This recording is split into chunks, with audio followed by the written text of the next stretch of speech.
This video will look at the different types of sport and recreation agencies and resources for evaluating each.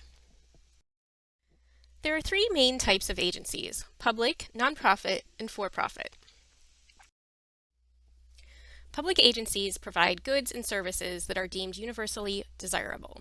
They are often managed by governments at county or city levels, so your taxes fund them. You might find them using the domains .gov or .org for their websites. An example is your client for the team project, the Charlottesville Parks and Recreation Department. Nonprofits operate for the benefit of the public without a profit motive. Any money earned or that is donated is used in pursuing the organization's objectives and covering operational costs like salaries, rent, programming, etc. You might find them using the domains .org, .com, or .net. This is a reminder that the .org domain, which we tend to think has to be assigned to a charity organization, actually doesn't. Anybody can choose a .org. So that's not always a great way to tell what an agency is. An example of this type of agency is YMCA.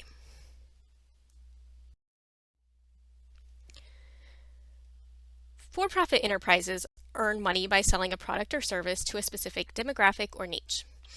The product or service may be beneficial, but the enterprise isn't giving it away. You might find them using the domains .org, .com, or .net because, again, there is no restriction on those three. An example of this type of agency is the Tough Mudder obstacle course runs. Evaluating agencies is a useful step in the research process because you might want to find partners or because you might be doing a strategic analysis of your own programming and want to see what others are offering.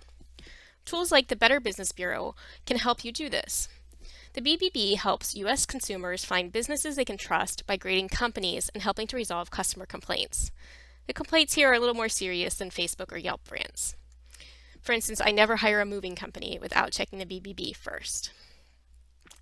Their companion site, the Wise Giving Alliance, helps consumers evaluate charities and nonprofits. Agencies here are also graded and customer complaints are resolved, but they add on the function of linking to 990 forms, which are the tax forms that nonprofits file, and tell you how they are using their money. Lastly, look for trade associations that evaluate and accredit agencies, such as the National Recreation and Park Association. They provide lists of accredited agencies on their websites, but some resources might not be available for free. You would have to be a member to access them. All three of these resources are listed on the SRM 337 research guide for you to investigate. When I'm researching agencies, I also use several Google search tricks to get better results. These are my 5 favorite ones. The site limiter returns results in a specific domain such as .gov or .org. The related search finds sites Google thinks are similar to the URL you provide. This can quickly get you a list of competitors or similar agencies. This search limiter doesn't always work for reasons that are on Google's end, not yours. So if you get a no results found, it might not be you. Quotation marks tell Google to either find these words together on the web pages they return, or that a single word is critical to your search and you don't want any results that don't have it.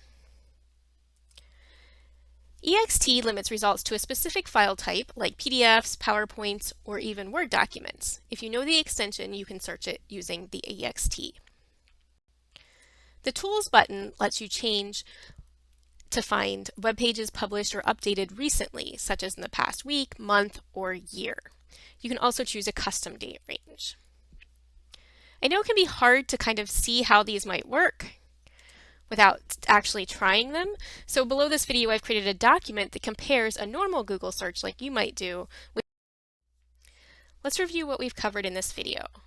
You should vet an agency using tools offered by the Better Business Bureau or accrediting organizations.